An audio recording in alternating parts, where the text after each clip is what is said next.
Hi everyone.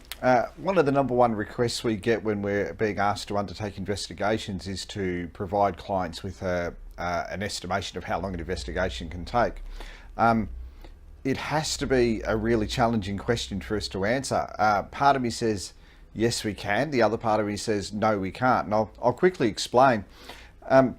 There's no doubt that given our level of experience with investigations and we do see a lot of repeat type investigations, so for example vehicle rollovers and that sort of stuff, we get to a stage where we could probably give you an estimation and say, look, based on previous experience it might take X number of days to undertake that investigation.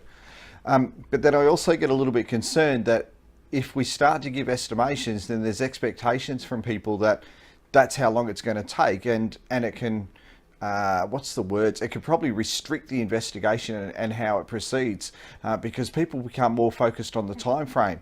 They'll sit there and say, look, you've only got 2 days to do this investigation, and so people might get trapped into not looking further into what's happened and how things have happened and why. So we may not get to all of the root causes and fully understand exactly what happened and why it happened. So, as I said, there's definitely an element where we can predict how long the investigation can take, but then we also need to be a little bit cautious with that.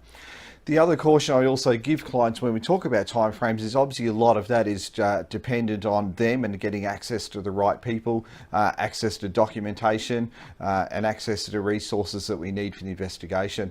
There's no doubt that we spend a lot of time in the hurry up and wait mode where we're told quick get on site, and then we end up sitting there for a couple of days while the organisation gets organised in terms of getting people ready for us and things like that. So yeah, be a little bit careful if we start putting time frames or if you're asking for time frames with investigations. Hope that gives a bit of clarity, but by all means, if you've got any comments or questions, drop them in below and we'll come back to you. Thanks for your time.